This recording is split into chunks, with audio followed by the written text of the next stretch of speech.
Eugenia, que es cierto, porque es la lógica latinoamericana del archivo.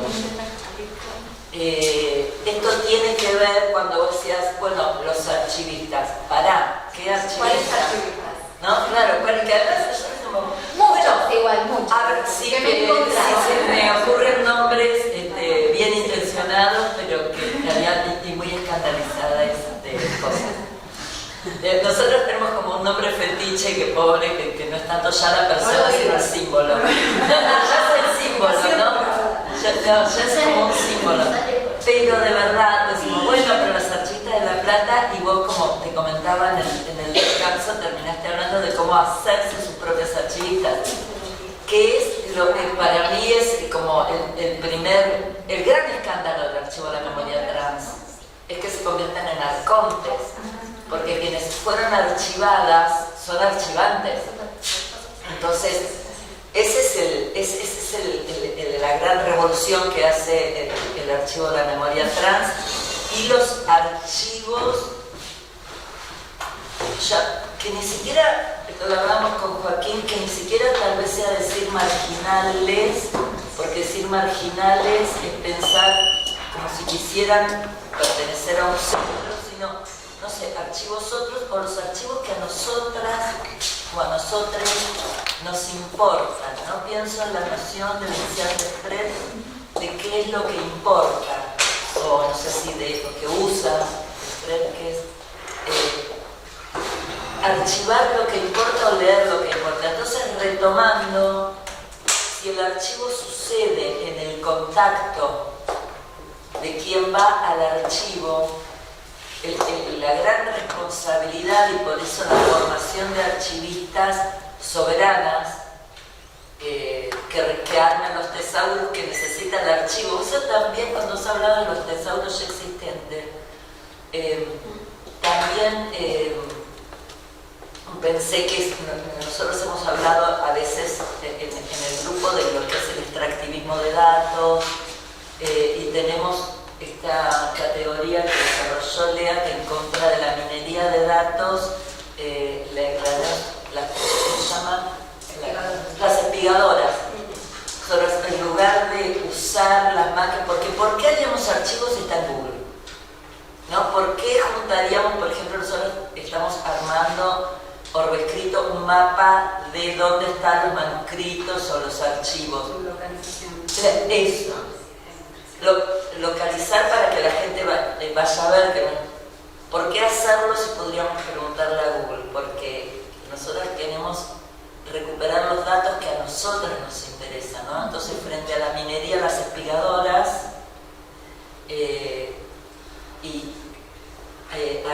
armar eso, me parece que Eugenia dio como también las propias lógicas del archivo, el compromiso con eso que se está viendo. Por ejemplo, la imaginación archivística que se desplegó en esa situación fue la imaginación archivística que el archivo Romero sugirió, ¿no? Me parece que tiene que ver con eso. O sea, son los modos de entender que tenemos, de entender los archivos, ¿no? De ir a ver. Yo no lo veo como una fuera del archivo, lo veo como modos no centralizados del archivo. Perdón, y por eso, hablando de delirio, disculpen. Perdón, y por eso yo decía, Ana, lo que a mí me interesó muchísimo como una situación posible, muy necesaria en América Latina, y que lo vi ya en otros congresos sobre archivos, es buscar modos de alianzas entre instituciones privadas y públicas, entre particulares, incluso entre coleccionistas. Me río porque una lingüista analizó el libro de la vieja y dijo que mis enemigos eran los coleccionistas, porque yo no me he dado cuenta, porque los trataba en masculino. No lo supe hasta que Angelito Martínez me analizó cómo usaba la A y la E y la O. Pero digo, hay en sociedades en donde los archivos son tan precarios, esto lo dice, ¿cómo es? Tenemos que discutir el concepto de archivo mientras armamos archivos. Lila Caimán, ahí está, porque me salió el nombre de sabía que no era. Como, ¿no? O sea, nuestro modo de discutir cómo se organizan los archivos es organizando archivos. O de señalarlo, porque, por ejemplo, la valija de Joaquín tiene todo. Es decir, no tiene elementos faltantes, digamos, no es que hay algo que falta, ¿no? Sí, pero sí hay una falta de un territorio como esto de los espacios rurales, de los de la... No, claro, digo, no es que faltan objetos, digo, no es que esa valija fue diezmada, saqueada, robada, quemada o desaparecida, digo, sino que la materialidad de esos objetos están, ¿no? Pero no son señalados como tales, no son vistos como tales. Ahí es donde digo que cómo funcionaría ahí esa noción de imaginación archivística, ¿no? En este caso, ¿no? En el que el objeto material, o sea, está presente, pero no son señalados ni vistos como tales, ¿no? Sino como la valija de una abuela, digamos, cuando, ¿qué pasa cuando empiezan a ser leídos como al menos un gesto de archivo, ¿no? O de archivación? También me queda pensando un poco en eso. Yo una pregunta que tenía con respecto a eso, igual, que también como tema, cuestión que decíamos por la sala, por qué marginales, digamos, ¿no? Es eso, o sea, ¿para quién se supone que tiene que ser visible el archivo? O sea, en este caso, digo, ¿no? Un archivo institucional, ese tipo de cosas, no entiendo, pero no sé, esta incomodidad que mencionaba yo al final, dentro de pronto estar, no sé, leyendo cartas íntimas de mi bisabuela, como, ¿por qué un archivo así tiene que ser visible como algo más que la valija de la abuela? Que por ahí eso ya también está bien y es suficiente, digamos, ¿no? En definitiva, se lo encontró la hija de la dueña de la foto, me encontró y me mostró a mí, que soy el nieto, bueno, el bisnieto de la dueña de la foto. En ese sentido, no sé, sí, pero para hacerlo vivir, ¿no? Porque yo lo que te decía es también como dejarlo así, también es una manera de suprimirlo, es decir, hay una violencia archivadora, hay que hacerse cargo de que el archivo es un gesto de violencia archivadora. Ahora, el modo en que se rodea, porque también es una protección, el modo en que se protege, se rodea con el debido respeto, sin imponer, sin gritarle al archivo, sería, ¿no? Sin imponer esas categorías, ¿sabes? ¿Por qué pensar que es mejor saber leer, saber escribir que no en ese momento, sino para cómo tratar el hecho de las distintas personas que escriben, cómo entre quiénes es la comunicación? Yo decía, me llamaba la atención el tono íntimo en una carta familiar que sabe que va a ser leída en voz alta por otra persona cuando le escribe, pero eso tiene muchísimo para decir. Digo, me parece que ese también es nuestro gesto, eso de soberanía, de leerlo desde donde, dedicándole el tiempo suficiente hasta que, o sea, el archivo por sí mismo obviamente no estamos pensando en una cosa definitiva, dime lo que tengo que decir. Pero lo que sí tiene de incompleto es que siempre con qué contacto, ¿no? Es decir, cómo hacer hablar ese archivo, cómo trabajarlo sin sobreimprimir categorías que vienen de afuera y que está pensando en relación con otros objetos, ¿no? Me parece que digo, a mí la verdad agradezco un montón estar acá porque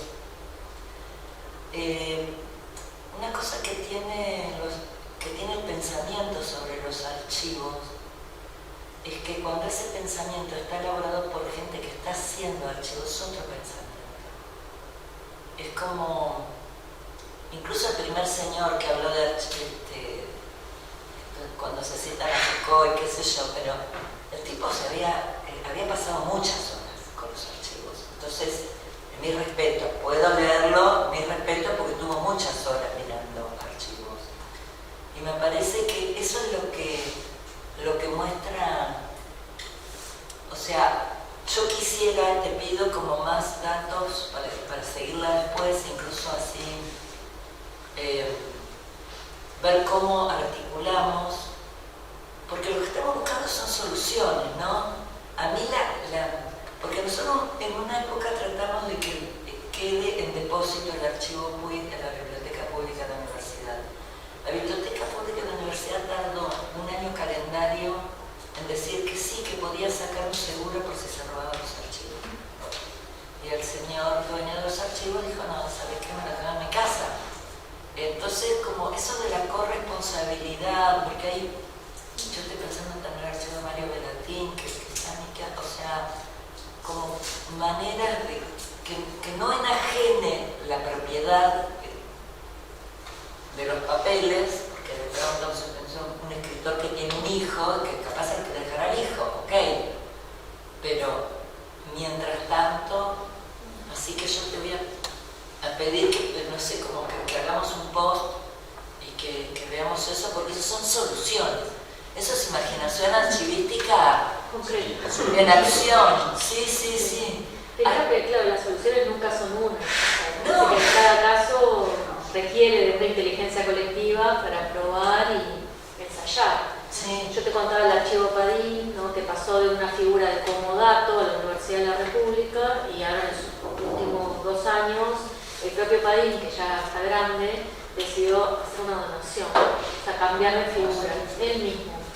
También porque la experiencia del archivo Romero fue muy dura, en el sentido de, bueno, ojo lo que puede pasar con una figura, digamos, que no comprometa a la entidad estatal, en este caso la universidad pública, a preservar en el largo plazo, ¿no? Claro.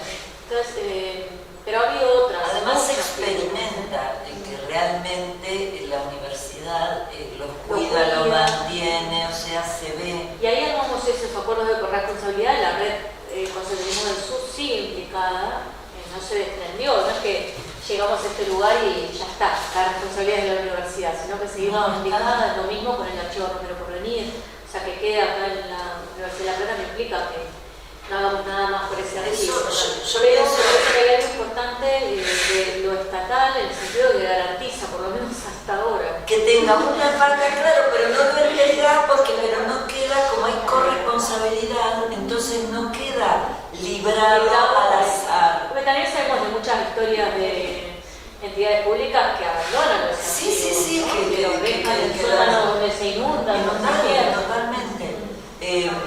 De hecho, a veces esas palabras, yo decía, el archivo, la parte literaria del archivo PUID está en acceso abierto por como 15.000 márgenes. Ahí la directora de la biblioteca tuvo la inteligencia de hacer firmar algo que decía que se podían exhibir las imágenes en lugar de usar la palabra pública. Entonces eso para quien tiene que firmar es solamente como si fuera una exposición. Tuvimos la suerte que desalentara compras en el extranjero porque no eran secretas, pero digo, son esas cositas las que nos importan. Yo sé que corresponsabilidad, eso puede tener hasta, no sé, yo me imagino que puede ser un futuro posible para una memoria trans, porque en donde no se pierde una figura legal, me parece una práctica cotidiana, ¿no? La corresponsabilidad se construye y se recrea todo el tiempo, ¿no? Parece hermoso. No es que se llega a un acuerdo, se firma y ya está, ¿no? Hay No. que actualizarla todo el tiempo, ¿no? Ahí pensaba en relación a lo del tesauro que vos decías, que mi experiencia así fóbica con el tesauro tiene que ver con el archivo de ICA, que no sé si lo han consultado, es un archivo de historia del arte muy importante que se generó desde Estados Unidos, de arte latinoamericano, que tiene como documentos claves de América Latina, y a mí me tocó la imposible tarea de seleccionar solo 40 documentos que dieran cuenta del itinerario del 68 Tucumán Arte. 40, había que encontrar 40 documentos que hablaran, y después había que encontrar los autores, y después había que encontrar a los autores para que firmaran una autorización, y además había que describirlos con un tesauro de impuestos que no tenía, por ejemplo, arte y política Bien, como concepto. Entonces, ¿cómo mierda hago esto? O sea, todo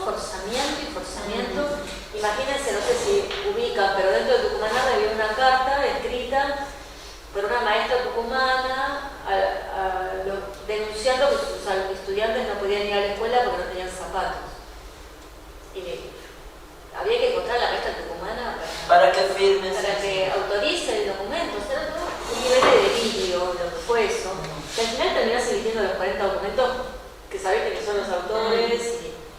Y era como todo el tiempo tensionar el propio archivo a la luz de estos criterios, ¿no? Para componer otro supuesto archivo que sí tiene mucha visibilidad pública, hay que decirlo. O sea, muchos investigadores, sobre todo norteamericanos, latinoamericanos, se proveen de claves de lectura. Claro, pero estamos así, también lo que señala Lina Caimari, cuando se investiga más lo que está disponible, más disponible, hecho. Legible, ¿no? Claro, Se hay una distorsión ahí se digitalizan las revistas porque el formato es más amable y entonces se termina estudiando en revistas en los periódicos porque es más grandes y más caro. Ahí quería introducir otra cosa que me parece importante en relación a esto, que tiene que ver con lo digital y lo material. Me parece que ahí, vos decías recién el Google, bueno, Google está o está disponible, pero hay algo de la digitalización que efectivamente democratiza mucho el acceso, que lo facilita, pero ahí, recién decías, hacer trabajo de archivo. Hacer trabajo de archivo es otra cosa, es tomarse con el olor del material, con los dobleces, con lo que tiene escrito atrás y quizás está con letra invisible, no sé. No, y aunque se vea, o sea, vos tenés una tira de imágenes y no te das cuenta cuántas hojas son. O sea, es una tira de imágenes. Y todo es igual, todo está aplanado de alguna manera en la digitalización. No, absolutamente. Para mí esa tensión entre democratización, socialización y efectivamente una densidad material del archivo y de cómo respira el archivo y de qué historia aporta, es como, digamos, me parece que siempre tenemos que estar como en ese dilema entre digitalizar, porque eso socializa, y a la vez preservar el acceso a los archivos materiales. No, sí, sin duda. Es una parada distinta, ¿no? Porque es como mirar algo vivo o algo más muerto. Es como cuando yo les digo también un poco para convencer, pero me parece una buena descripción estos materiales que hay accesibles para los manuscritos de Puig, son un catálogo ilustrado. Es un catálogo ilustrado del archivo. ¿Querés ir al archivo? Bueno, mirá, tenés que pedir hablar con fulano, vas ahí, ¿querés ir archivos? Esto es el catálogo del archivo. Para transcribir es buenísimo que esté digitalizado, no lo estás manoseando y además lo agrandás para transcribir, es bárbaro. Pero no sabes bien lo que estás transcribiendo. Porque además es eso, yo decía... Olor de archivo. ¿Y qué es lo que hay al lado? Vos vas, y sobre todo cuando se conserva, por ejemplo, en el caso de Romero, por ejemplo, todos los apuntes de Manuel Puig, ¿no? Están ahí en caja, pero al lado está la videoteca, los VHS que miraba y los discos que escuchaba y las revistas que guardó, digamos, para no hablar de cuando ella quiso buscarnos del archivo del cine, que tenés que ir a un museo para ver las cosas, a otro para ver, o sea, ni siquiera están en el mismo edificio. Yo creo que es eso, que este giro archivístico desde nuestros países o desde nuestros lugares, bueno, releyendo al archivismo, hace poco lo estuve releyendo por un seminario, y cita a José Martí. José Martí dice: más importante que estudiemos en nuestra historia, la historia de los incas, que la de los arcontes griegos. Está en nuestra América esa línea. Entonces, creo que es como... Es la eterna discusión de pensar con nuestras categorías. Podemos apropiar de todas, ¿no? Pero... Bueno, la segunda manera de interpretar la noción de imaginación archivística me parece que va un poco por ese lado. Bueno, cada archivo también tiene su lógica y su manera de ser pensado. Y apropiarse, yo pensaba apropiarse de los espacios. Nosotros ahora estamos cargando todo Atom, ¿no? Que es una interfaz horrible, muy muy fea, pero tiene el apartado, como las normas ISARG, de notas del archivero, ¿no? Y ahí las chicas en notas del archivero, digo, todo, y esta estuvo con tal y fueron a tal lugar, y como que ahí se arma todo, o sea, todo ese espacio en blanco que te da la posibilidad de contar la historia como sin esas, como ese tesauro tan rígido, ¿no? Entonces, como aprovechar cualquier espacio en blanco que haya para que ellas escriban con errores de ortografía, con cosas medio inconexas, pero que discutimos acerca de eso, por ejemplo, el tema de los errores de ortografía, y hay muchos que, por ejemplo, en el carrilche, como en esa manera, no sé si es dialecto, pero es mucho decir, no sé cómo se dice, ese modismo que tienen ellas de hablar en secreto, el carrilche, de dejar las palabras así y no decir qué significa, por ejemplo. No, bueno, como kumas, que sí es algo que está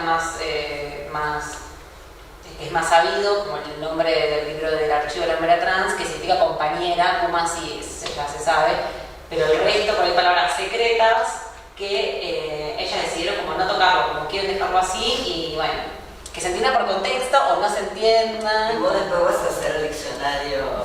Es que, ¿sabes qué? Yo lo pensé, en un momento lo hablamos, y dije, qué horrible, de botona de mi parte. Claro, como, no sé si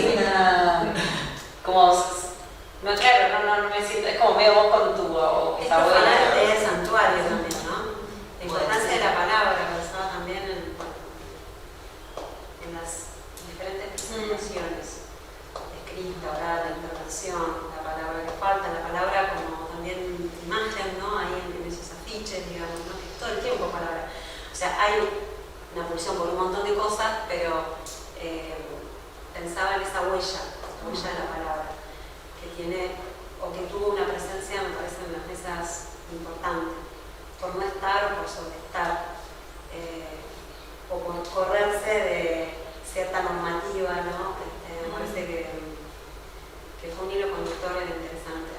Sí, también para mí como algo que encontré en común fue como aparece como el porvenir o la construcción de archivo asociado a la reposición de aquello que no está porque fue eliminado, o sea, porque fue violentado, porque fue sacado, como que me parece que fue como súper común desde la valija que repone o ese paisaje que ya no está, o esas cuestiones que ya no están, a la reposición no solo de un mural, sino también de una persona, a esos relatos medicalizados y normalizados, a un archivo completo que, digamos, como ese porvenir asociado a lo que ya estuvo y como un señalamiento que también abre a otros porvenires, pero como siempre ese señalamiento de que ahí hubo una violencia que eliminó algo, desde una política pública, una desintegración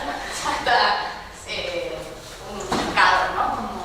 Sí, eso me siento mucho tomo para que creo que todos los trabajos, las profesiones en general, tienen a un otro como, ¿no? Hablamos entre nosotros y le hablamos a un otro, que es ese otro del archivo institucional, o bueno, qué es lo legítimo del archivo, y todos estos archivos vienen a denunciar, comillas, ¿no? Concursiva, a denunciar que el archivo institucional puede ser porque esto no es, pero ojo que esto no deja de ser. Cuando decís lo propio de América Latina, eso también es lo propio de América Latina.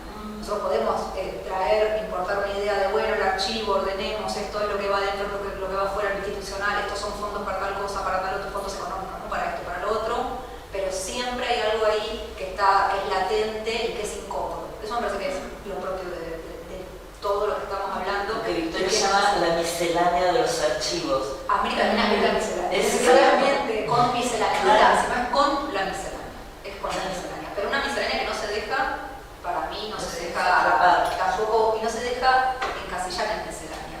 Porque le habla a ese otro, eso es lo que digo, que no se acalla porque le habla a ese otro, constantemente. Pero yo lo que pensaba recién, lo que hablamos, es que es la relación entre la noción de imaginación archivística y un poco nuestra noción emblema del archivo como política de lectura. Que en ninguno de los casos se habló de los objetos aislados, sino que siempre son en relación con. Es miscelánea o incomoda, me parece que eso es a lo que apunta, ¿no? La imaginación archivística no es esta obra, incluso vos señalabas como un peligro que se convierta en obra, ¿no? Un peligro respecto de su valor de cambio. Sí, Como, como cuidado, como un poco como la reificación, ¿no? Y como la imaginación archivística o el modo de leer, yo bueno, muy pregnante la foto de las manos, de las dos manos y después de la otra mano. Eso solo tiene todo ese valor en relación con el resto de las piezas, sea como sea que las están presentando. Claro, pero como el peligro también de que pierda lo que es también el peligro de lo que hablábamos cuando reificamos la imagen y nos olvidamos que solamente como un indicio para saber qué preguntar cuando llegas al archivo, o sea, para aprovechar mejor tus tiempos en el archivo, me parece que tiene... Yo esta imagen que me compartiste en un ejercicio de imaginación, se la tengo que compartir, le dije en México. Se ve que estoy muy neurótica. Veo el gesto de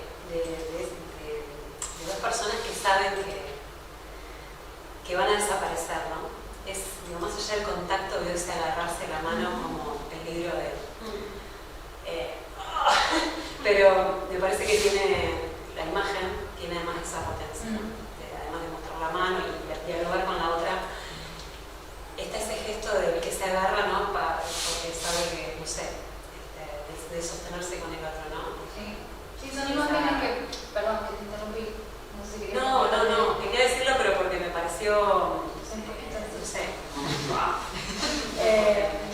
Sí, hay algo ahí que cuando pensaba también cómo presentar esto, ¿no? Creo que a veces termina siendo un espacio de clínica y lo agradezco, porque a veces uno entra en, ¿no? Como ahí lo hablábamos con Vicky, sobre todo cuando hay una puesta en relación. Ayer justo me trajeron una frase de una Javi que decía: prefiero pecar de asociación libre y no incurrir en no sé qué cosa, y dije, esto es para mí.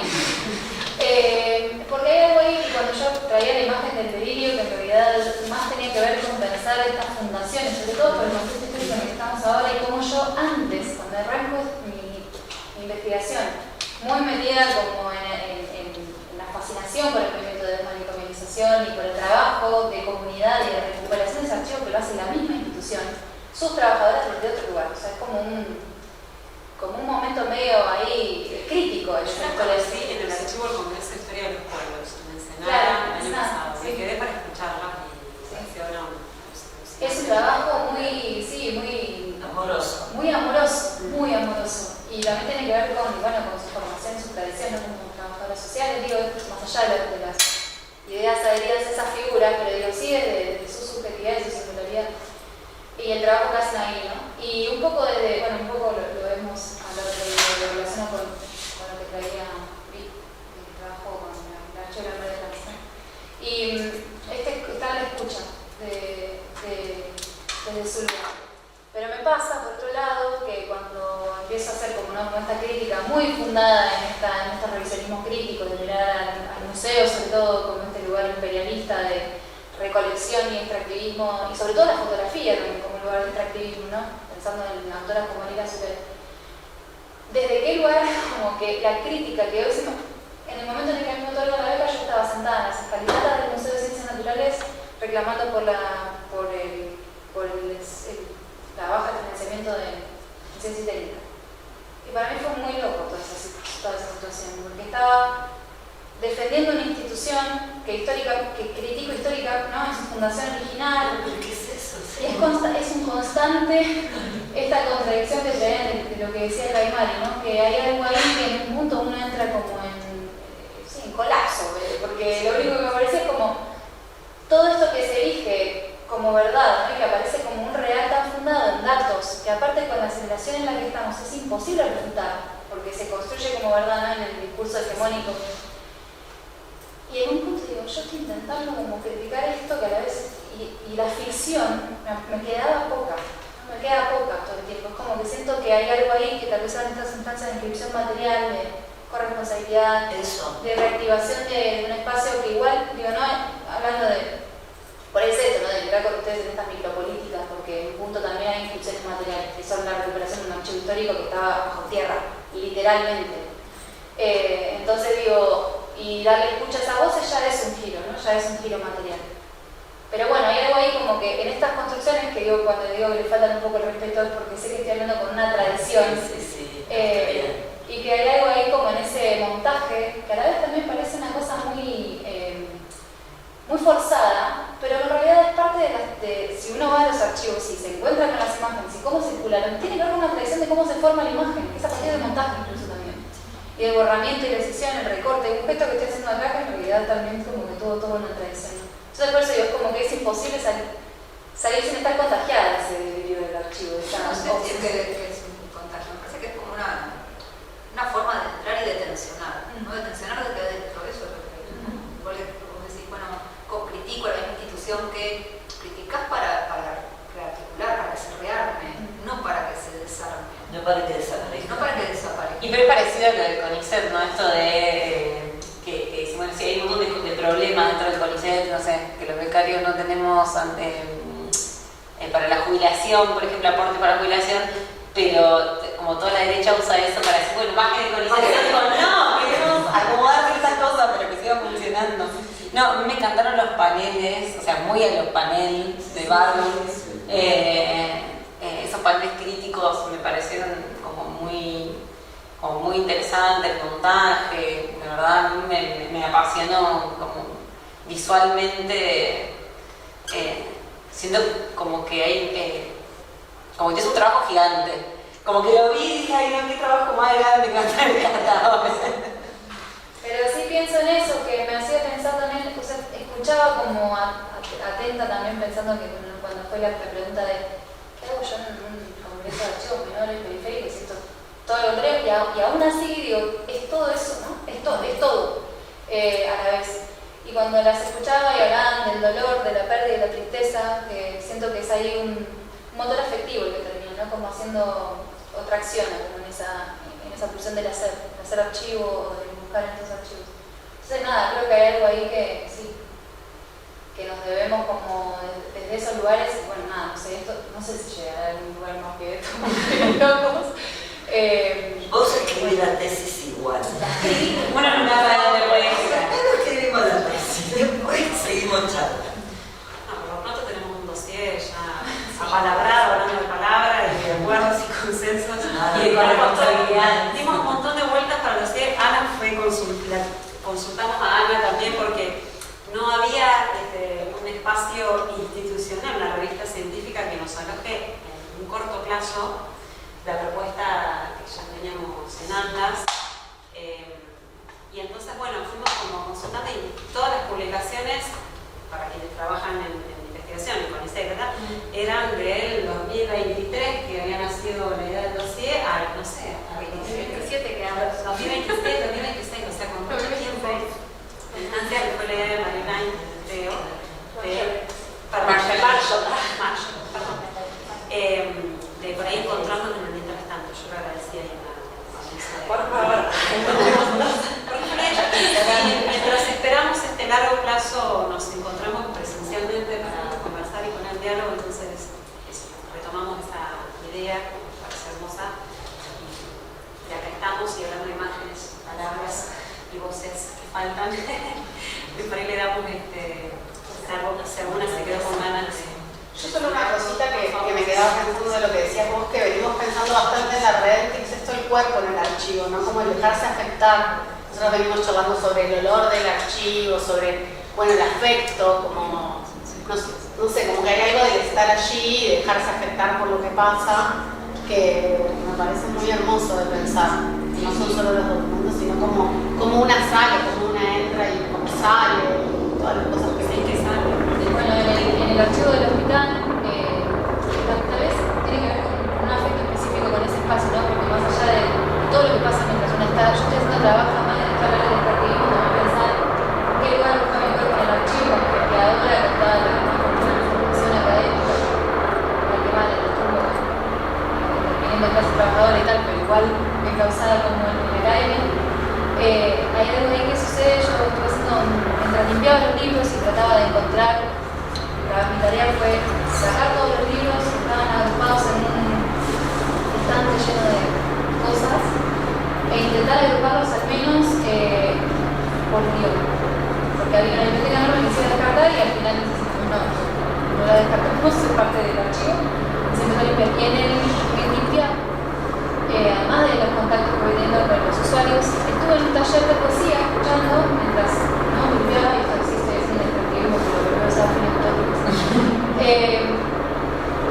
Estaban nosotros en un taller de poesía. Higienista de fondo. Sí, trabajo, ¿no? Estamos limpiando. Estaba con los guantes, limpiando los libros que estaban además bajo hormiguero, con sus situaciones complejas, agrupando por idioma, que además intentaba traducir a qué decía, si el libro de divulgación, si el libros en ruso, libros en portugués.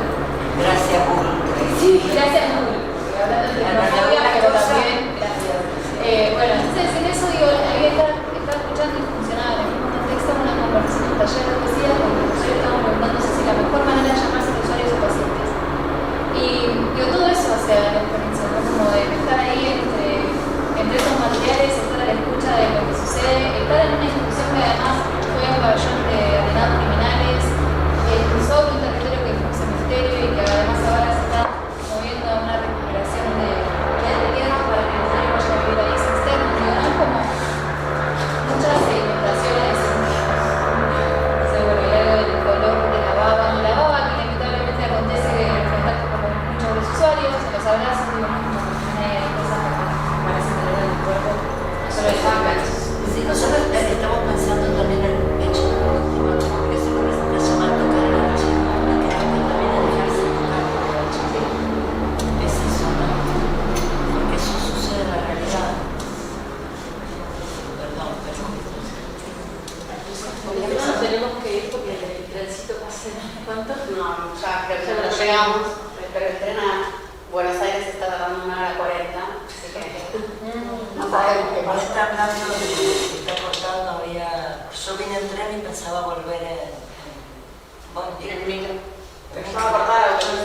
No, pero yo Estaba cortada al mediodía. ya le Conviene regresar en un micro. Sí, mucho. Se van a bajar. Es 4:42 al terminar de micro. Sí, conviene hacer eso. Bueno, mucho menos tiempo. no sabemos que el tren está tan ralentizado. Yo vine en tren, que bueno, porque vos cerca de Constitución, pero Sí, vuelvo... yo también. Y 1 hora 40 demoró el No, tren. pero el colectivo está en 30, 35. No tiene...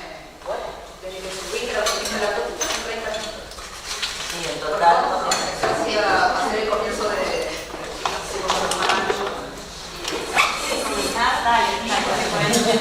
Perdón, no, está bien. Y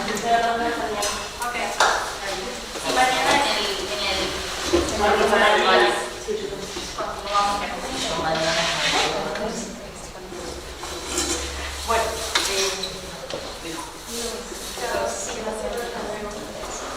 Bueno, bueno, no sé si gracias a uno lo conocemos. Sí, la parte de la presentación tiene sentido. Bueno, nosotros venimos, además de presentar un libro, a contarles todo el proceso, porque me parecía que estaba bueno charlar del proyecto completo, que es el que da lugar al libro que les venimos a comentar, y que tiene su origen en un proyecto de investigación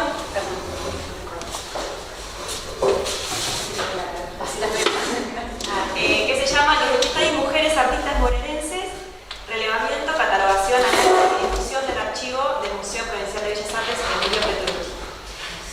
A partir de este proyecto que surgió por una convocatoria del CONICET, el Instituto Cultural de la Provincia de Buenos Aires, fue que pudimos llevarlo a cabo durante un año. Es un proyecto breve, que ya terminó, empezó a principios de 2024 y finalizó en diciembre.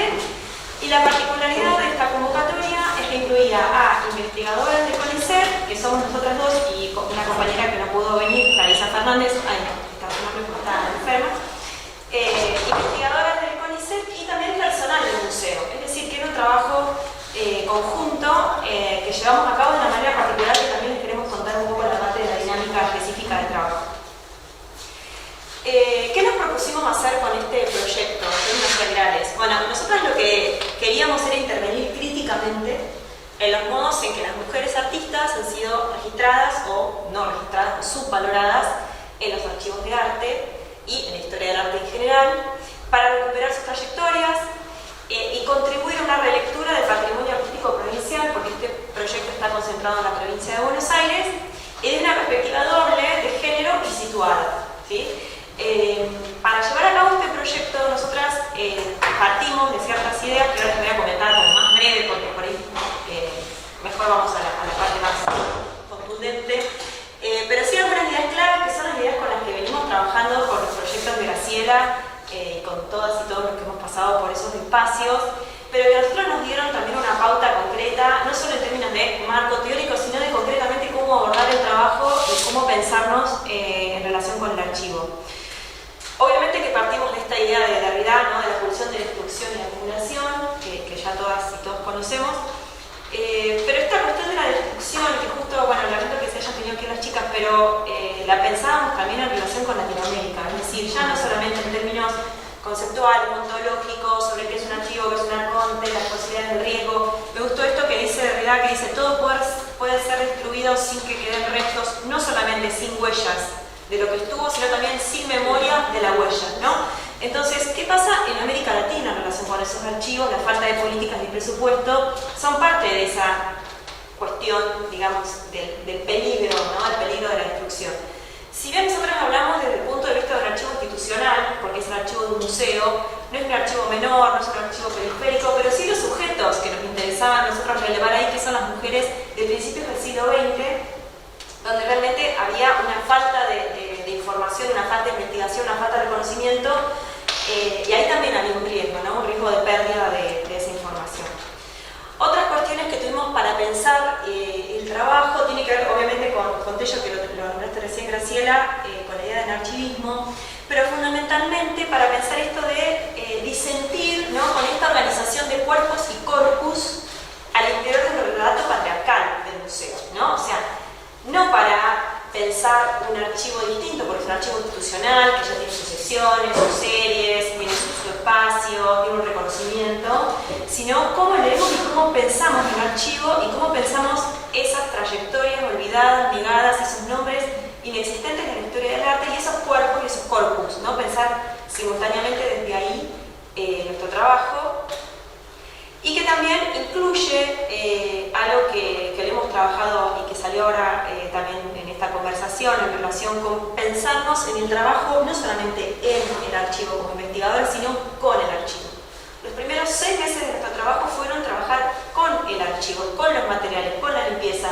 Es decir, un trabajo que tenía que ver con un procedimiento que no era ir como investigadora del CONICET a extraer, todo esto que veníamos charlando, ¿no? Del extractivismo, que también vuelvo a nombrar Lea, que está en el libro de Graciela en relación con salirse de ese lugar de la extracción y poder contribuir, ofrenda, ¿no? Dice Graciela, contribuir al trabajo y al trabajo no, a la posibilidad de que esa pulsión destructiva o ese riesgo de pérdida de huella y de memoria no se haga realidad, ¿no? O por lo menos limitar esas posibilidades. Cuanto más estamos, cuanto más investigamos, cuanto más sacamos a la luz lo que existe en el archivo, hay menos riesgo en ese sentido, ¿no? Y por eso el libro, ¿no? Como también un resultado de una búsqueda. Y también, no sé, como que no se termina de ver bien la diapositiva. Sí, bueno, porque hay varias cosas que están ahí abajo. Pero también esta propuesta de trabajar con el archivo, no solamente a partir de la materialidad de los documentos, esto que decía Ana, ¿no? El olor, la mugre, el bicho, sino también siendo conscientes de los riesgos de la reificación del documento, ¿no? Esto que hemos charlado, Graciela, y pensar la tensión entre documento, autoría, verdad, evidencia, ¿no? Y que también a partir de ese documento nosotros lo que hicimos fue escribir una historia de estas mujeres que no necesariamente es la historia verdadera, sino la que nosotras reconstruimos de una forma bastante descriptiva y no muy con no muchas aspiraciones, más que mostrar esas historias, hacerlas visibles, que tengan un nombre y cuáles son sus obras, ¿no? Que eso también estaba prácticamente perdido en el mare magnum de información que hay dentro del museo. Pero además de estos riesgos que son más metodológicos, había otra problemática con la que nos encontramos, que es que de muchas de estas mujeres, más allá de la documentación que había en el archivo, cuando pusimos a hacer un trabajo más de búsqueda historiográfica en bibliotecas, en otros espacios, no encontramos nada. Y son artistas que tienen obra patrimonial en el Museo Provincial de Bellas Artes, ¿sí? O sea, ganadoras de salones, ganadoras de premios, pero después va a contar un poco más el detalle, pero estamos hablando de personas que no solamente eran artistas, la mayoría de ellas tenían estudios, sino que además tenían obra patrimonial. Es decir, hay un reconocimiento institucional, pero sin embargo, cuando íbamos a buscar en la bibliografía, no están, no existen muchos de estos nombres, o si existen solamente en una pequeña referencia artista de la provincia de Buenos Aires, punto, ¿no? Era maestra o qué sé yo. Y eso también era de alguna manera una confirmación de nuestra hipótesis de por qué era importante hacer este trabajo, ¿no? El no encontrar, tuvimos aliadas bibliotecarias que nos buscaban, nos mandaban cosas, y realmente de muchas de ellas no pudimos encontrar nada. Justamente era la confirmación de que la historia de los archivos también es una historia patriarcal, ¿no? Y la historia del arte, por supuesto, también. Y ese es nuestro tercer punto de partida, que tiene que ver con la pregunta: ¿dónde están las mujeres en la historia del arte? ¿O dónde están las mujeres bonaerenses en la historia del arte? Y partimos de, bueno, esta pregunta que no es nueva, ¿no? Que se le hicieron hace décadas, tanto en la Nochlin como en el Apolo, y que resumimos como que, digamos, opera una selección arbitraria, ¿no? En esta posibilidad de recuperar historias o de nombrar, ¿no? O de guardar obras, esta tradición selectiva, parece con Williams, digamos, es una tradición también patriarcal. Por eso, la recuperación de memorias negadas e invisibilizadas de mujeres artistas que nos proponemos marca una disidencia frente a una organicidad patriarcal naturalizada y problematiza las formas de reconocimiento que la cultura y la historia han realizado sobre estas artistas. Esta es un poco la propuesta general que nos hicimos.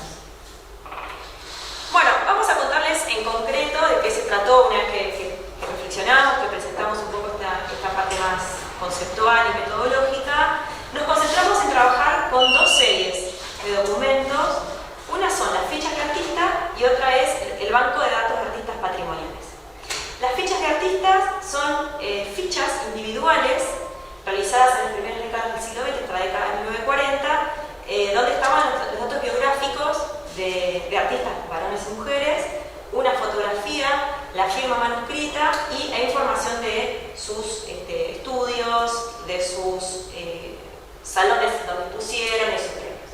Perdón, fichas hechas por el mismo museo. Hechas por el museo, sí.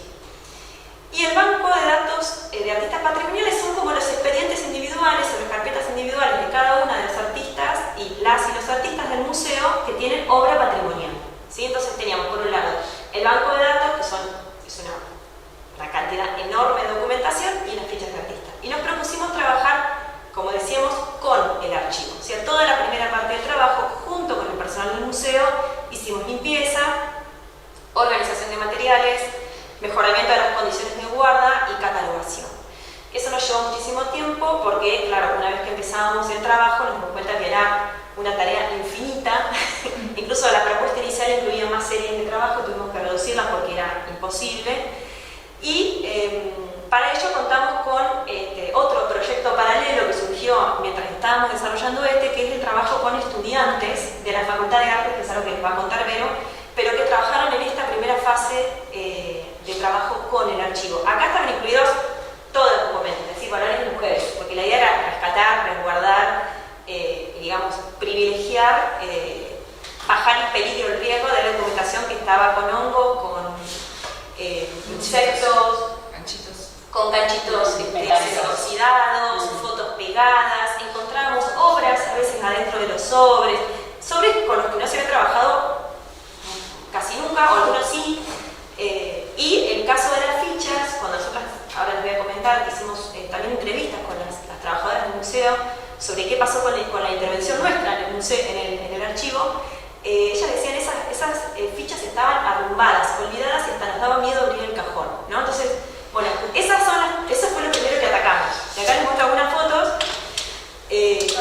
Las fichas estaban digitalizadas, pero nosotros trabajamos de todos modos con el material en papel, aunque aprovechamos esa digitalización de las fichas, que es la foto de la izquierda, para producir el libro, ¿no? Porque en el libro dimos a conocer las fichas. Y la otra imagen, estamos trabajando con una historiadora del arte que trabaja en el museo, con un Excel, ¿no? También toda la parte de, bueno, hablando de no ser estructuradas, bueno,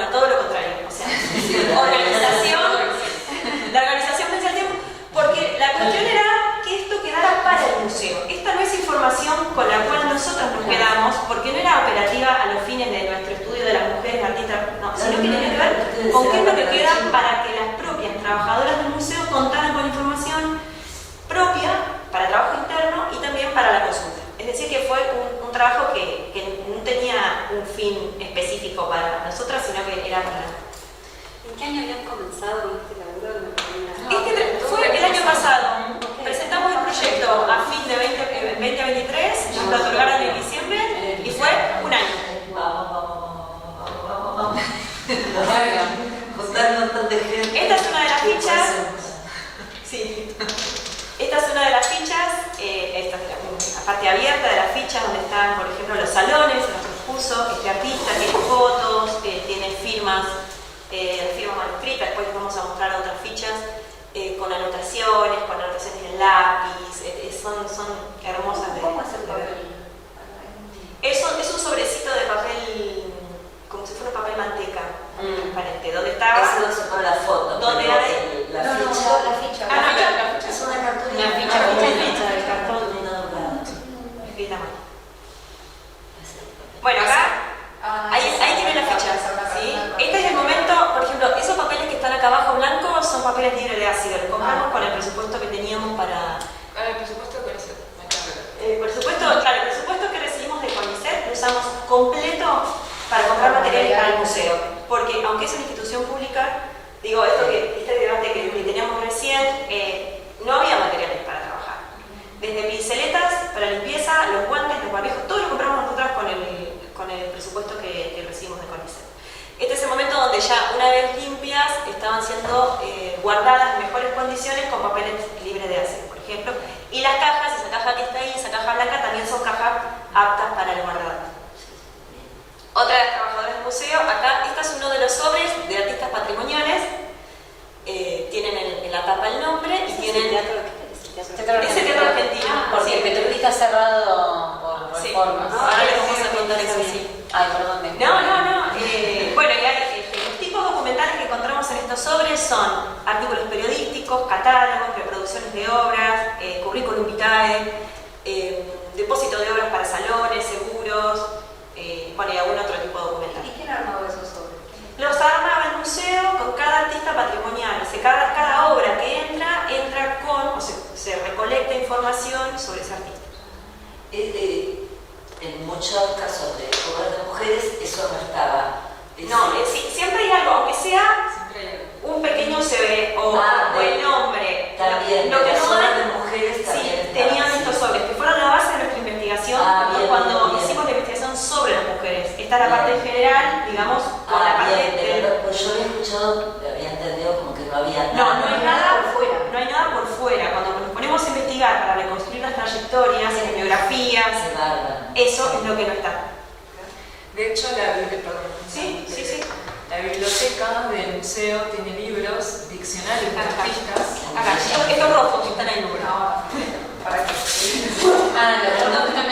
Estos libros son los libros que estábamos usando para ir buscando la información mientras estábamos haciendo el trabajo.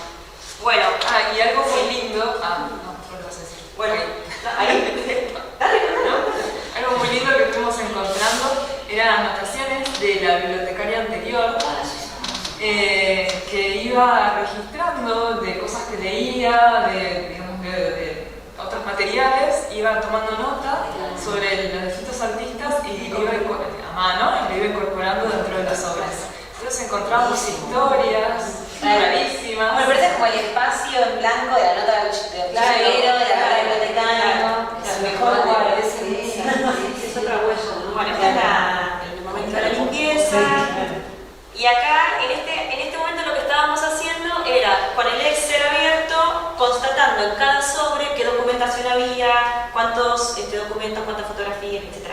Chequeando y actualizando el Excel que ellos ya tenían, pero para que quede listo para la consulta. Bueno, la segunda parte del proyecto era el análisis, y acá sí recortamos en función de nuestro interés específico y la difusión, que también era parte importante del proyecto, porque justamente nos proponíamos visibilizar, sacar del olvido. Entonces, bueno, hicimos toda una sistematización de la información que fuimos encontrando, un análisis a partir de una cierta selección de casos, porque era imposible abarcar a todas las mujeres mujeres, entonces seleccionamos en las dos series, en la serie de las fichas, en la serie de los sobres, de artistas patrimoniales, mujeres nacidas en las primeras décadas del siglo XX, que son las sobre las cuales hay menos información, ¿no? Están más invisibilizadas, en la medida que uno va para atrás hay casi nada, ¿no?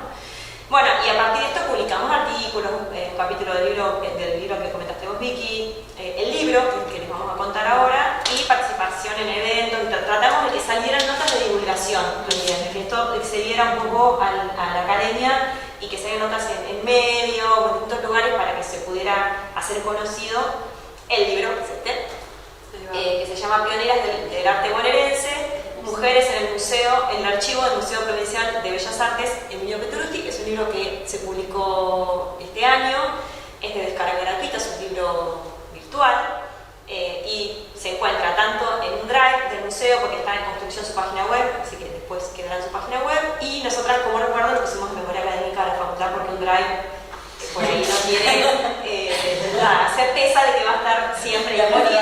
digital.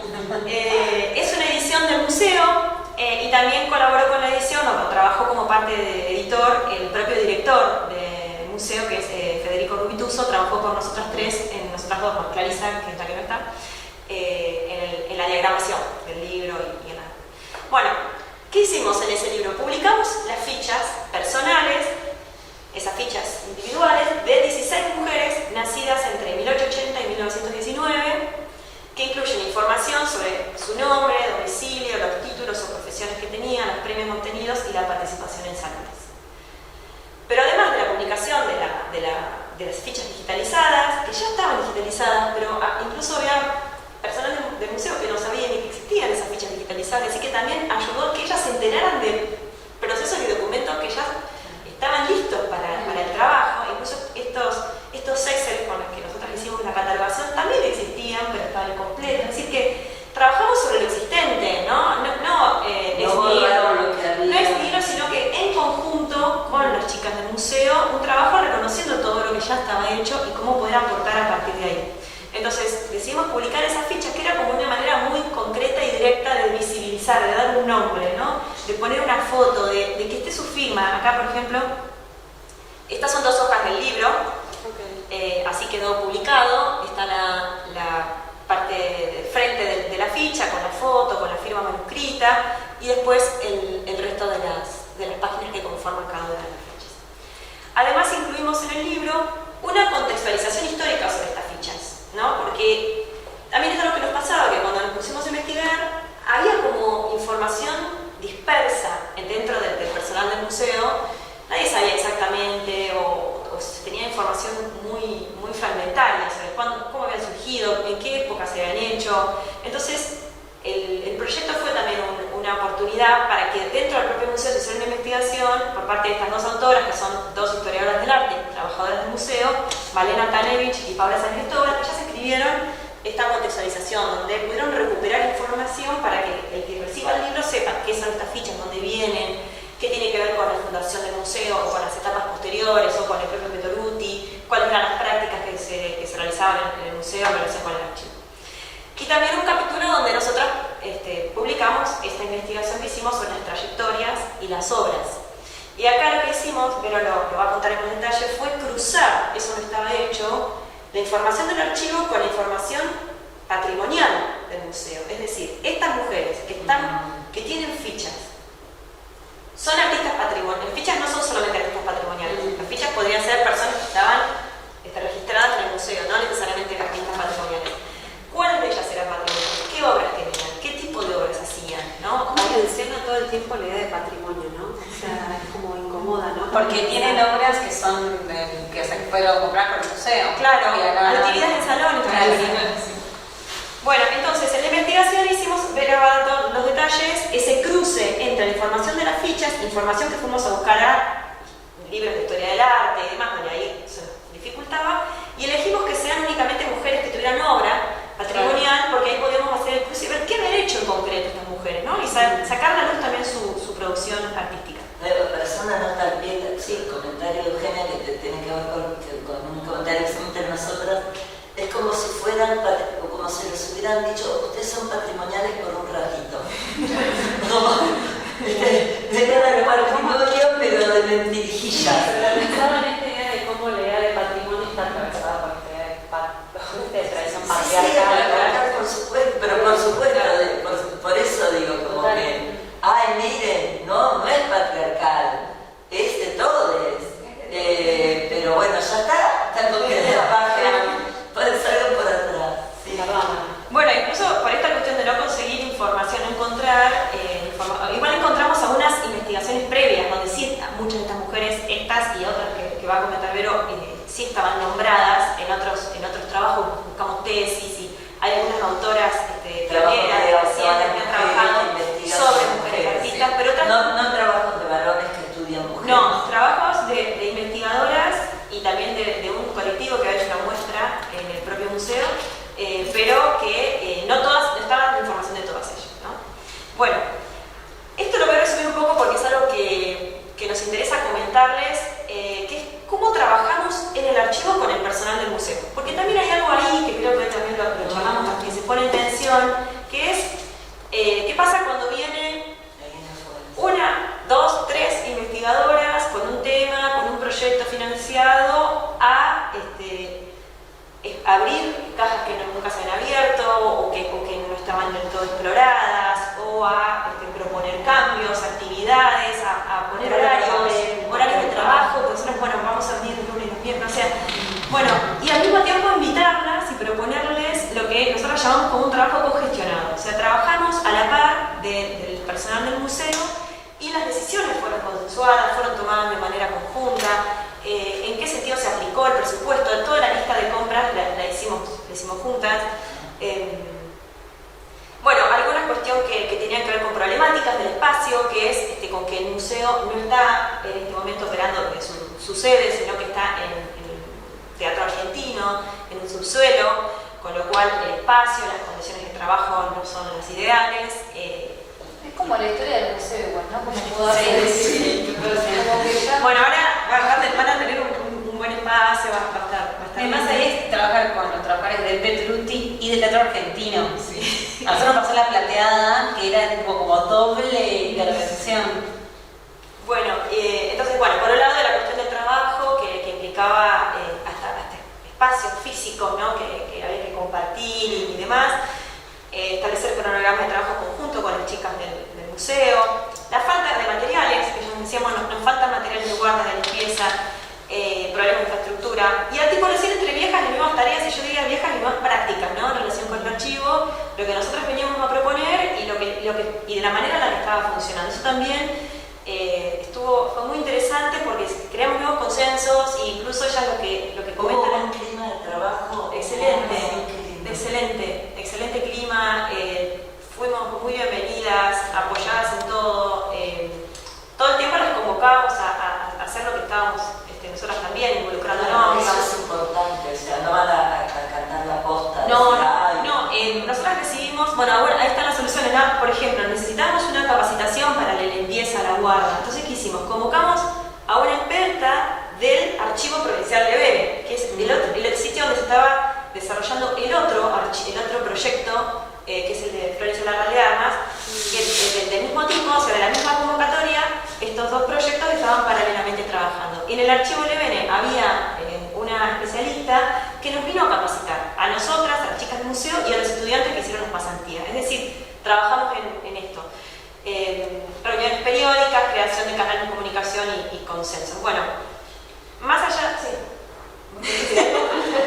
No, que quería contarles que creo que el buen clima también se debió a que desde el inicio planteamos una reunión y decir, bueno, nos queremos presentar a la convocatoria, ¿qué es lo que se necesita hacer en el museo? No fuimos nosotras diciendo, queremos estudiar esto.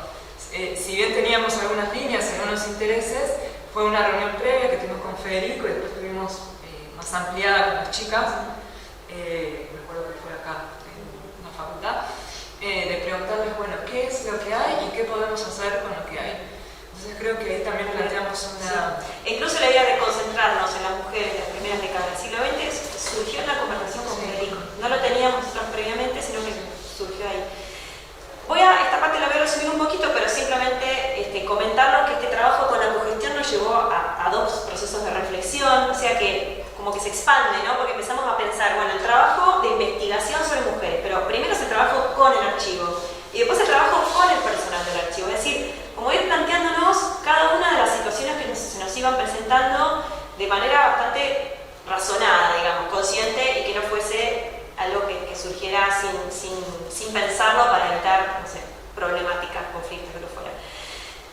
En cuanto a la cuestión teórica no la voy a desarrollar, pero sí que lo que se había estudiado, o lo que se propone en la mayoría de las teorías en relación con la cogestión es la presencia de expertos, ¿no? Expertos que vienen a trabajar o al Estado o a la institución privada con todo ese saber, ¿no? De una forma que no fue justamente la que nosotras, con la que nosotras entramos a trabajar en el espacio. Primero estamos hablando de dos instituciones estatales, por un lado el Instituto Cultural como un espacio provincial y el CONICET como una institución científica nacional.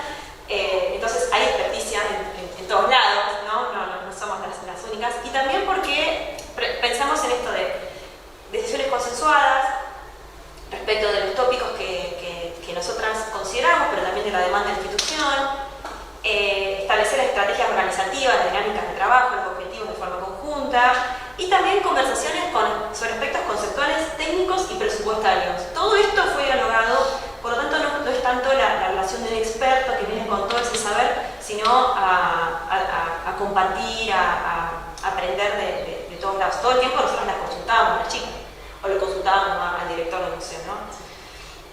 Bueno, sobre esto voy a ser también más breve de lo que habíamos pensado, que tiene que ver con que nosotras, además les hicimos una serie de entrevistas a las chicas una vez terminado el trabajo, porque queríamos ver, que nos contaran cuáles habían sido sus experiencias en relación con este trabajo, sus percepciones generales sobre el trabajo en el Estado y en el museo, sobre la idea de que vinieran investigadoras a trabajar, sobre los materiales y dinámicas del trabajo y los aportes al conocimiento. Por un lado, en cuanto a recursos y materiales, ellas destacaban esta valorización y revalorización del cuidado del material y del cuerpo, ¿no? Como aparecían estos elementos de la propuesta que había surgido, y que facilitamos la provisión de materiales en términos como concretos, no concretos, que era lo que se necesitaba. En cuanto a la organización del trabajo, cómo se establecieron, ellos destacan, ¿no? El establecimiento de estos lazos que fuimos generando, y que además se legitimaron ciertos cursos de acción, es decir, quedó como un camino abierto que no estaba en los objetivos inmediatos del archivo ni de la biblioteca, pero que sin embargo la intervención del proyecto abrió como estos cursos de acción que continúan. De hecho, hoy lanzaron, no sé si lo viste, lanzaron una convocatoria para estudiantes de artes para trabajar con el archivo, tanto para contemporáneos como para modernos. Bueno, ya lo que surgió también en esta cuestión del trabajo, de lo experto, algunas de ellas en las entrevistas nos contaban que ellas al principio les dio bastante temor o cierta reticencia a la llegada de investigadoras del CONICET, ¿no? Una de ellas dice, bueno, el CONICET es la teoría y nosotras como que estamos todo el día trabajando acá, y cómo combinar eso de la teoría con el documento, con la práctica. Entonces, bueno, fue eso un poco también lo que trabajamos para que sea un ida y vuelta de todos lados y no fuese así unilateral. Otra cosa, en cuanto a aportes al conocimiento, ellos lo que reconocen es por ejemplo, este cruce entre material de archivo y patrimonio que nunca se había hecho y que era como un sueño, como un ideal. Nosotros lo hicimos con una pequeñísima sección, pero que les habilitó esa posibilidad de que hacerlo no era imposible, ¿no? Y que se podía generar un cruce re interesante a partir de ahí. Y por supuesto el aporte específico hacia las mujeres artistas morenas.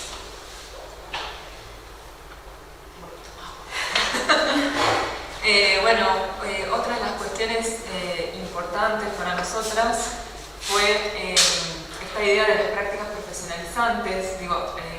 Todo lo que tenía que ver con la limpieza y adecuación de los documentos históricos realmente era un caudal muy grande que era imposible realmente para las trabajadoras del museo y para nosotros también poder abarcarlos en los tiempos del proyecto, cuando además esa era la primera parte del proyecto.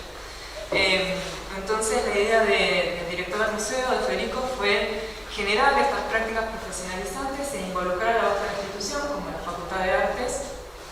Y entonces se armó la convocatoria que se llamó Prácticas de Archivo y se hizo una convocatoria pensando pensando que iban a haber 10 personas interesadas y fueron más de 100 estudiantes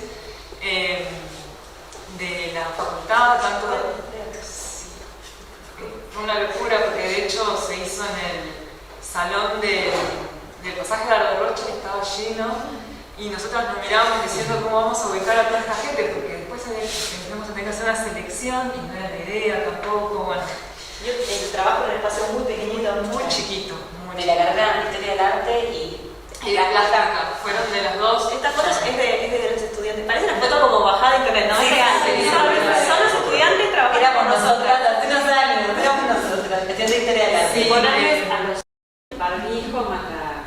No, lo siento. No, la selección porque había un tema de espacio, un tema de coordinación con las tareas que ya se desarrollan en la biblioteca, bueno, siempre. Sí, por eso, si bien la convocatoria inicial fue para estudiantes de plástica en general y de historia del arte, en la selección se priorizó a las personas como tiene que ser.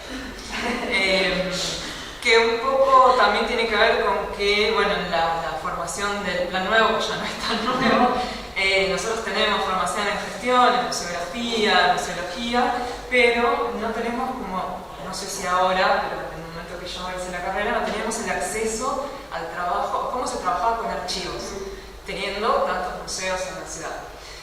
Entonces, bueno, una priorización ahí de estudiantes de la carrera, tanto profesorado como licenciatura en Historia del Arte, y bueno, organizamos grupos después de hacer la selección para realizar las tareas, y bueno, en primer lugar fue un trabajo de más o menos 4 meses con 4 grupos de aproximadamente 6-7 personas. Total. Los números en total fueron más o menos 44 estudiantes, más o menos, dividido en 4 grupos de 6-7 estudiantes, a veces 8, y cada grupo trabajó un mes. Era un encuentro por semana que lo consensuamos con las trabajadoras del museo, pusimos bandas horarias a la mañana y a la tarde, y lo que es interesante es que el primer día se les daba tanto todo lo que tenía que ver con el guardapolvo, el barbijo, los guantes para trabajar con los materiales, y una capacitación de cómo trabajar con esos materiales que fue llevada adelante por Alejandra Lucy, miembro del archivo de Bene y una de las trabajadoras del museo. También armamos una carpeta con videos, con material para que sepan y puedan repasar antes del segundo encuentro, cuando ya tenían acceso a los materiales. También algo que pidieron las trabajadoras del museo es que firmaran un acuerdo de responsabilidad, en el sentido de que no tenían que estar comiendo en el momento de manipular los materiales, de que ese rato que estaban ahí, que eran 2 horas y media, 3, tenían que ser conscientes, claro, estar ahí, dejar el celular de lado. Si tenían que salir, podían salir obviamente, pero bueno, siempre con un cuidado y un respeto con los materiales, porque realmente eran muy frágiles. Y bueno, con el trabajo de los estudiantes, que duró 4 meses, se logró limpiar el total de 704 sobres correspondientes a los artículos patrimoniales del museo, que son los sobres que vieron en la imagen anterior. Que son miles, porque cada sobre tiene entre 2 y 10 documentos. Claro. Pensamos que son miles. Y de hecho también fue muy interesante porque no solamente se comprometieron con el trabajo de limpieza, sino también que ellos mismos fueron registrando, por ejemplo, que en algunos sobres había obras que no tenían que estar ahí, dentro de los sobres, o distintos artistas que estaban mezclados dentro de un sobre, o materiales de un artista que no correspondían con el nombre que estaba en el sobre. Entonces no fue solo mantenimiento, sino que no, también detección de anomalías en sí, documentos, de plagas, eso fue lo que no pudimos, entre nosotros, y tampoco en este momento se pudo hacer en archivo, fue tratar esos documentos, pero se separaban, los que había que separar, es decir, se trató de hacer lo máximo posible dentro de las posibilidades de tiempo y de espacio y de recursos. Bueno, y ahora les cuento así brevemente, por un lado el trabajo, digamos, lo que surgió del análisis de las fichas y lo que hicimos después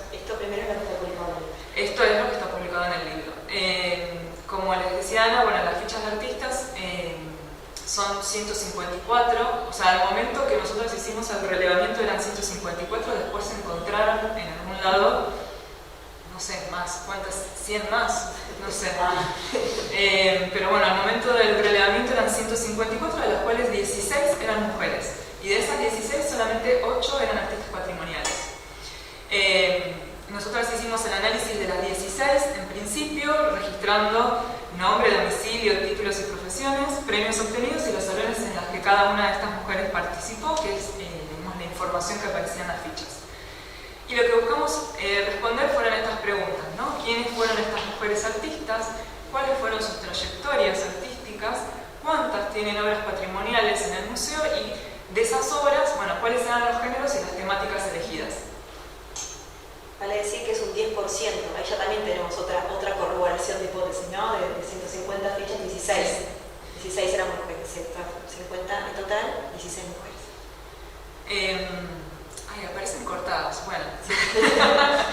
No importa. Las trayectorias entonces de estas mujeres que nosotras afirmamos que han sido escasamente visibilizadas y poco reconocidas, reconocemos que es por dos cuestiones. La primera, bueno, por el lugar, el escaso lugar que tienen las mujeres en la historiografía del arte y la cultura en general, pero por otro lado, porque la centralidad, y es algo que también continúa siendo así, en el presente, la centralidad que tiene la ciudad de Buenos Aires, ¿no? Que acapara y bueno, y participa mucho más en la conformación del canon y relega no solamente a las mujeres, sino a las artistas de otras regiones del país. Los antecedentes que nos sirvieron muchísimo para avanzar en esta investigación fueron las... Perdón, no, Guadalupe Sosnabra estaba invitada al simposio, no puedo en un cargo de gestión, fue imposible, pero era una de las pensadas para la mesa. Bueno, las investigaciones de ella son muy importantes porque es una de las primeras que avanzó sobre la investigación del archivo del museo y sobre todo lo que ella hace es un relevamiento de los salones e instituciones de arte bonaerense, específicamente los salones de La Plata, Mar del Plata y Tandil, y bueno, y analiza el rol de las mujeres, específicamente en las primeras décadas del siglo XX, pero más o menos hasta la década del 70, en la construcción del campo artístico en la provincia de Buenos Aires. Y por otra parte, también nos fue muy relevante y también aparece esto en el texto del libro, dar cuenta de las investigaciones en el contexto de proyectos curatoriales, específicamente la exposición Ilustres Desconocidas, algunas mujeres en la colección del Museo Provincial de Bellas Artes Emilio Petruti, que es una exposición y una investigación que se hizo en el 2017 con docentes e investigadoras de la Facultad de Artes y algunas, creo que 2 o 3 mujeres de las que aparecen en las fichas aparecen en esa exposición y después 2 exposiciones más que se hicieron que son más contemporáneas, es Más allá de la excepción, mujeres en la historia del arte bonaerense, que se hizo en la localidad de Tigre, en el Museo de Arte de Tigre en el 2021 y una reciente que se llama Alzar la Voz, que se hizo en Morón en el 2024. De las fichas, algunas cuestiones más generales. Al ser 16 fichas, fue también un poco más difícil poder tratar a cada una de las mujeres en específico, sino que lo que hicimos fue como elaborar algunos datos más generales. En principio, bueno, como decía Ana, solo representan el 10% del total de las fichas y los lugares de residencia de estas 16 mujeres, 8 eran de La Plata, 7 de Capital Federal y una sola de General Belgrano, que es bastante cerca igualmente, es lo que nos daba la pauta de la escasa representación de ciudades pequeñas o del interior de la provincia de Buenos Aires. En relación a la formación, la mayoría de estas artistas tuvo formación formal en instituciones reconocidas de arte, como la Escuela de Bellas Artes Prilidiano Porredón, la Escuela Superior de Bellas Artes de la Universidad de La Plata, la Academia Ernesto Lacárcova y la Academia Nacional de Bellas Artes. Solo 2 mujeres, que son las hermanas Terry, son las que tuvieron una formación privada en talleres privados. Y la formación profesional de estas mujeres que tuvieron formación formal son todos profesorados en dibujo, pintura, escultura o cerámica. En relación a la participación en salones y premios, bueno, la mayoría tuvo una participación constante en salones. Estamos hablando de constante, aproximadamente 20 años de participación continua. Bueno, Aurora de Pietro tiene muchos más, no, tiene 20 años también. Y como les decía, los salones relevantes en donde expusieron y fueron premiadas mayoritariamente son el Salón de Mar del Plata y el Salón de Tandil. Luego, en la investigación encontramos, por ejemplo, la importancia que tuvo la creación del Salón Femenino, que fue un salón que se creó en la década de 1920, que funcionaba en 1920, 1930, 1940 y que era paralelo al Salón Nacional, pero que solamente, por supuesto, por el nombre, admitía mujeres y que funcionaba como un espacio alternativo. Y en ese sentido, y recuperando a Gluckman, constituía un desafío a los mecanismos de reconocimiento patriarcales.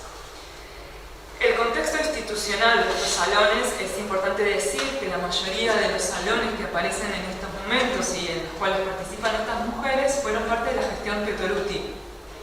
Emilio Pietoluti estuvo al frente de la dirección del museo entre 1930 y 1947, y llevó adelante la gestión de un montón de salones para priorizar sobre todo el impulso en distintas ciudades bonaerenses.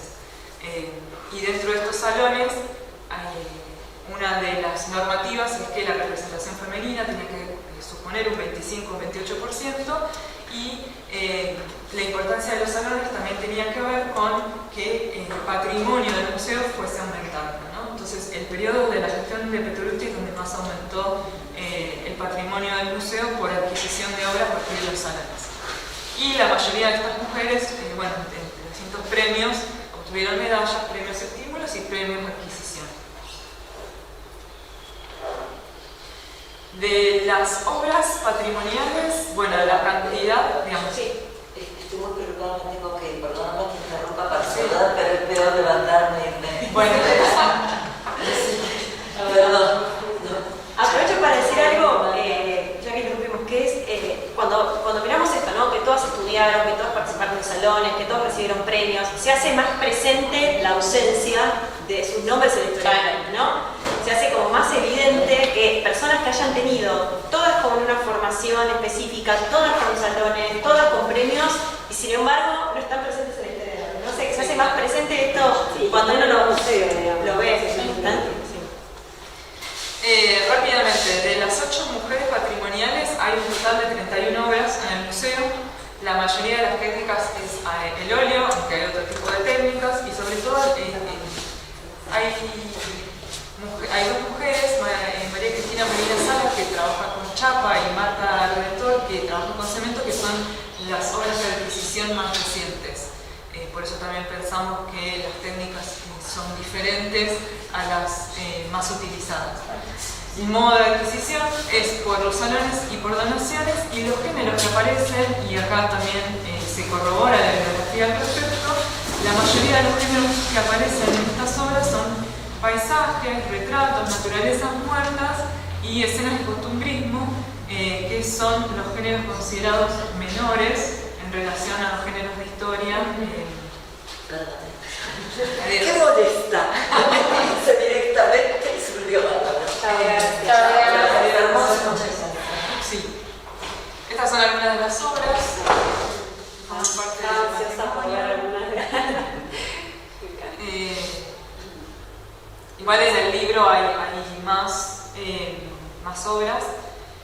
Bueno, entonces lo que observamos en esta investigación es sobre todo el porcentaje muy bajo de mujeres en la totalidad de las fichas, que la mayoría de las mujeres relevadas residieron en centros urbanos, digamos, no son mujeres del interior de la provincia de Buenos Aires, pero bueno, que esta residencia en los centros urbanos también las tenía cerca de las instituciones artísticas de educación formal del momento, las más importantes. La mayoría circuló por los salones de arte del momento, que son los de Mar del Plata, Tandil y La Plata, y que fue muy importante la gestión de Pietoluti en promover estas políticas culturales provinciales para adquisición de obras.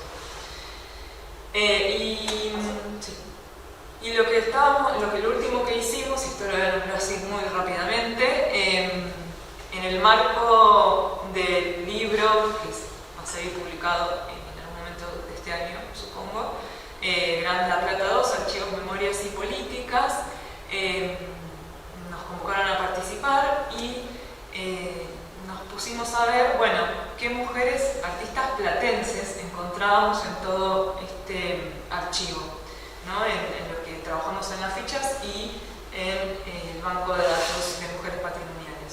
Un poco hicimos lo mismo, ¿no? Recuperar biografía, las formaciones profesionales, las producciones artísticas y los premios obtenidos, y dimos con 4 mujeres que nacieron entre 1914 y 1916. María Angélica Moreno Kirchner, Eber Redoano, Aide Ricci y Elsa Santanera. Bueno, no importa la información, un poco para que vean las imágenes de lo que hay en el archivo respecto a estas mujeres, recortes de diarios, catálogos, recortes periodísticos también, y lo que encontramos fueron 16 obras de las 4 artistas. También predominan las técnicas al óleo, también predominan estos géneros considerados menores, el bodegón, naturaleza muerta, retrato, paisaje. La obra más antigua que registramos es de 1928, la más reciente es de 1985, y ahí se puede ver también un cambio en la temática de la obra. Ahora vamos a ver la obra. Esto también es interesante porque cuando hicimos, no podíamos dar con el dato de si las obras, determinadas obras habían sido adquiridas por medio de salones o habían sido donadas. Entonces hicimos el contacto con biblioteca y nos pasaron estas fotos de los cuadernos de la época donde se constataba la entrada de las obras con el nombre del artista, la técnica, las medidas, cuánto costaba la obra en ese momento ¿de qué forma hacía? Y de qué forma había ingresado al museo, si había sido por donación o si había sido adquirida. Y acá parece que había sido adquirida por el salón. Y estas son algunas de las obras. Naturaleza muerta del Santanera de 1948. Esta que les digo yo, Ña Paula, es la más antigua del corpus, bueno, el cual nos encontramos, 1928, y la más reciente, Pañuelos blancos, pañuelos negros, de 1985, de Ebe Redoano. Wow, está hermosa. Sí. Bueno, para cerrar, entonces, en ambos trabajos recuperamos, sistematizamos, analizamos las trayectorias de estas mujeres artistas de las primeras décadas del siglo XX, cuya presencia en el archivo estaba fragmentada, invisibilizada, poco contextualizada. Hicimos un abordaje documental y situado de las formaciones académicas y de las producciones artísticas y, bueno, de los premios y los salones de estas mujeres. Revalorizamos la importancia tanto de la formación en instituciones artísticas como de la creación y de la promoción de los salones en la provincia de Buenos Aires. Y respecto a estas 4 mujeres es importante decir que las 4 se formaron en la Escuela Superior de Bellas Artes, que se creó en 1924 y que fue un espacio muy importante de formación artística y fue el primer espacio de incorporar el arte en la currícula en el contexto universitario. Y otra característica que atraviesa a las mujeres con las cuales trabajamos en los 2 artículos es que sus producciones están atravesadas por esta idea de las jerarquías menores o esta reiteración de género considerados menores dentro del canon. Así que bueno, consideramos que estos trabajos nos habilitan a poder pensar o poder escribir otras narraciones más inclusivas, plurales y representativas, sobre todo de las mujeres artistas.